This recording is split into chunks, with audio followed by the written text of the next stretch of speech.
नमस्कार दोस्तों, मैं मंजीत वर्मा एक बार फिर से आप सभी का स्वागत करता हूं। दोस्तों, आज के इस वीडियो के माध्यम से हम लोग शुरू कर रहे हैं इनफाइनाइट सीरीज़, जिसमें आज हम लोग इसके कुछ बेसिक कंसेप्ट के बारे में जानेंगे। तो स्टार्ट करते हैं। सबसे पहले, if un is a sequence of real number then summation un is called infinite series. कह रहा है कि un यदि हमारे पास एक रियल सीक्वेंस हो तो ऐसी दशा में जो समेशन un होगा, जहां n running from 1 to infinity, या सिंपली हम इसे un कहेंगे, summation un is called infinite series. Okay, अब यहां से if we take the first term of this series, this is u1, suppose this is s1, this is first term of the series या sum of first term, it is denoted by s1. Similarly s2, इसी तरह से s2 u1 plus u2 and s3 equals to u1 plus u2 plus u3. Okay, and s4 is sum of first four terms u1 plus u2 plus u3 plus u4. तो यहाँ पर इसी तरीके से अगर हम इसे बढ़ाते जाएं, जहाँ ये s1 क्या है, this is sum of first term, जिसे हमने s1 से डिनोट किया, और s2 क्या है, s2 is sum of second term, sum of first second term. Similarly s3 is sum of first third term and s4 is sum of first fourth term.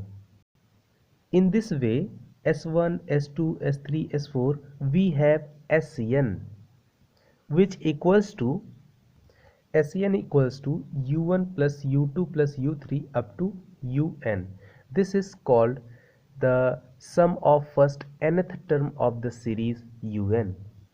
तो इस तरह से ये जो Sn है, इसे हम लोग बोलते हैं sum of first nth term of the series. Series क्या है, un, समेशन un हमारी सीरीज है. ओके, इसी sum of first nth term को हम लोग कहते हैं partial sum of first nth term of the series summation un.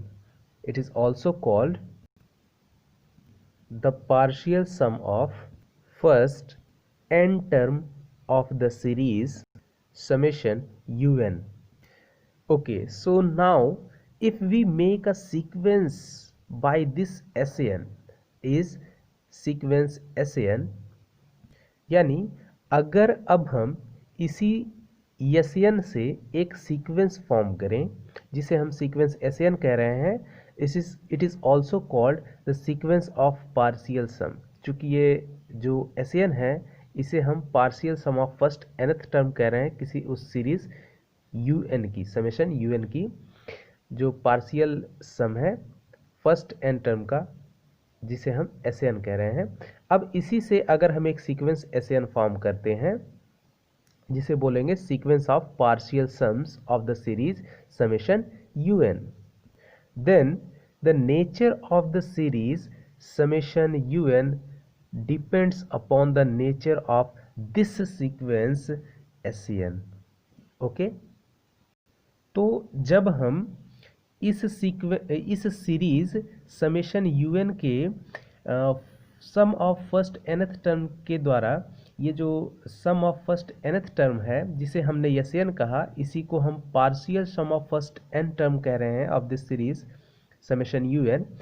ये जो इसके माध्यम से जो बना हुआ सीक्वेंस होगा, इसके द्वारा Sn, इस सीरीज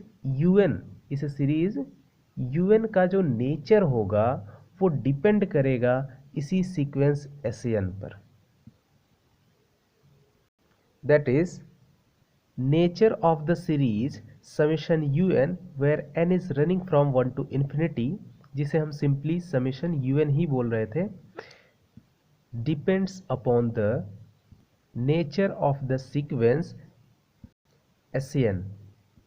अर्थात कह रहा है कि नेचर ऑफ द सीरीज, इस सीरीज un का जो नेचर है वो हमारा जो सीक्वेंस एसएन है partial sum of first n term के द्वारा बना हुआ, उसके नेचर पर डिपेंड करेगा। यानी कि अगर हमारा एसएन कन्वर्ज करेगा तो यूएन भी कन्वर्ज करेगा, मतलब जैसा एसएन होगा वैसी ही ये हमारी सीरीज होगी।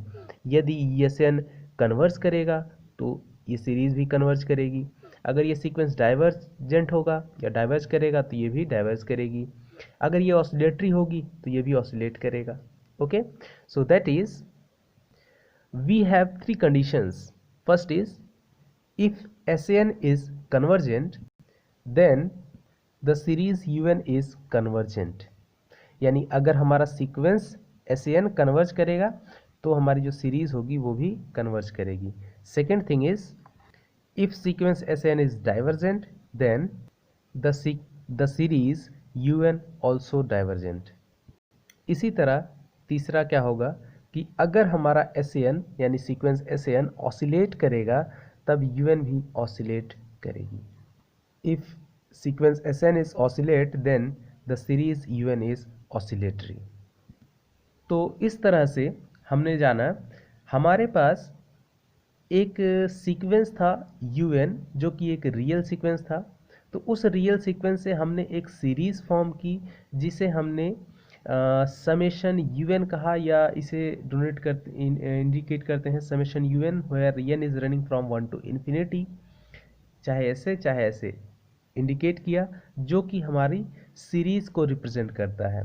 ये कैसे मिला?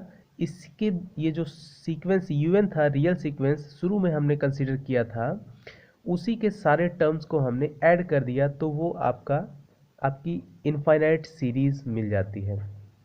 अब उस इनफाइनाइट सीरीज के पार्शियल सम द्वारा sum of first nth term, partial sum of first nth term के द्वारा हमने एक सीक्वेंस फॉर्म किया जिसे SN सीक्वेंस SN कहा।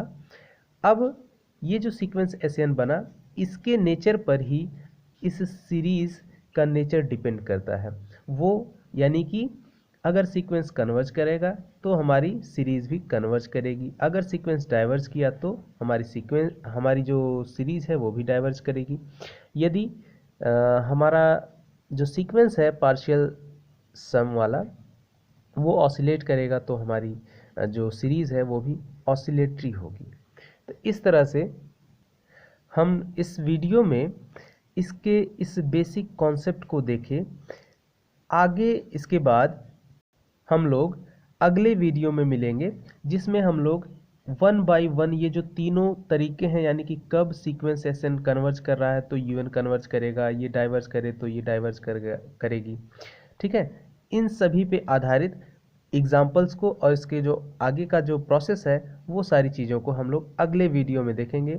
तब तक के लिए नमस्कार।